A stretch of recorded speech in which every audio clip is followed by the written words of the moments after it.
নমস্কার। ঠাকুরমা স্বামীজি গুরুদেবের শ্রীচরণে প্রণাম জানাই। আজ মাকে নিয়ে ছোট করে একটি কাহিনী শোনাই। মা চাইতেন সকলেই মাছ খাক। শ্রী শ্রী ঠাকুরের মহাসমাধির পর মা আর কখনো আমিষ খেতেন না।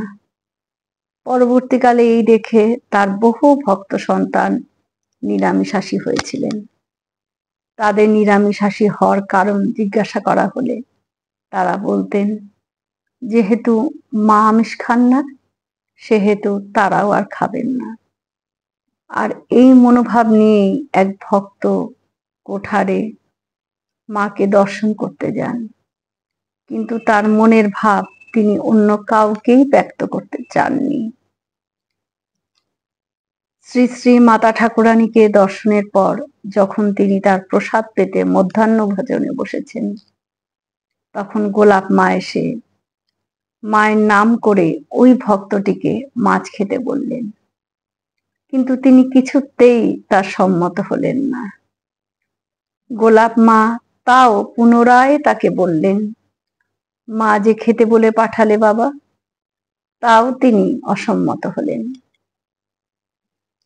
গোলাপ মা সেখান থেকে চলে গেলেন। তার একটু পরেই মা এসে স্বহস্তে দুটি বড় বড় গলদা চিংড়ি সেই ভক্তটির পাতে দিয়ে বলে গেলেন, যা বলবার আছে বাবা বিকেলে বলো, এখন খেয়ে নাও। অগত্যা ভক্তটি আর কোনো উপায় না দেখেই তাই খেতে বসলেন। বিকেলে যথা সময় মা ভক্তটিকে খিড়কি মহলে ডেকে পাঠালেন। তাদের মধ্যে যে কথোপকথন হলো, মা বলছেন, মাছ খাওয়া ছেড়ে দিয়েছো কেন বাবা? ভক্তটি বলছেন, আপনি কেন মাছ খান না মা? মা বলছেন, আমি কি এক মুখে খাই বাবা? তুমি কি তাই মনে করো? বোকামি করো না বাবা, মাছ খাবে, আমিষ খাবে, খুব খাবে, আমি বলছি খাবে। আমার সন্তানরা কেউ নিরামিষ খাবে না, খাবে দাবে আনন্দে থাকবে, বাকিটা আমি দেখে নেব। সেই অবধি ভক্তটি আজীবন আমিষাশী ছিলেন।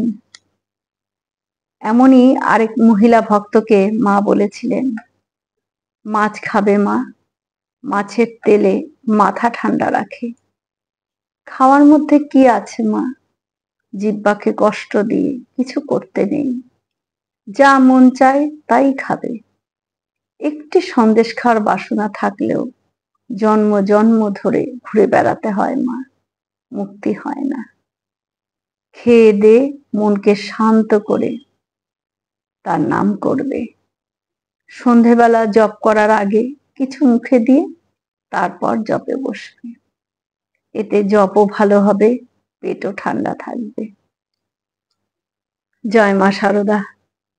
আমরা সকলে মিলে একসাথে বলি, জয় মহামাই কি জয়, জয় ভগবান শ্রী শ্রী রামকৃষ্ণ দেব কি জয়, জয় স্বামীজি মহারাজ জি কি জয়। হয়তো অনেক ভুল ত্রুটি হলো, ঠাকুর যেন আমায় ক্ষমা করে দেন। সকলে সুস্থ থাকবেন, আনন্দে থাকবেন। ঠাকুর মায়ের কৃপা দৃষ্টি সকলের উপর বর্ষিত হোক। শুভরাত্রি।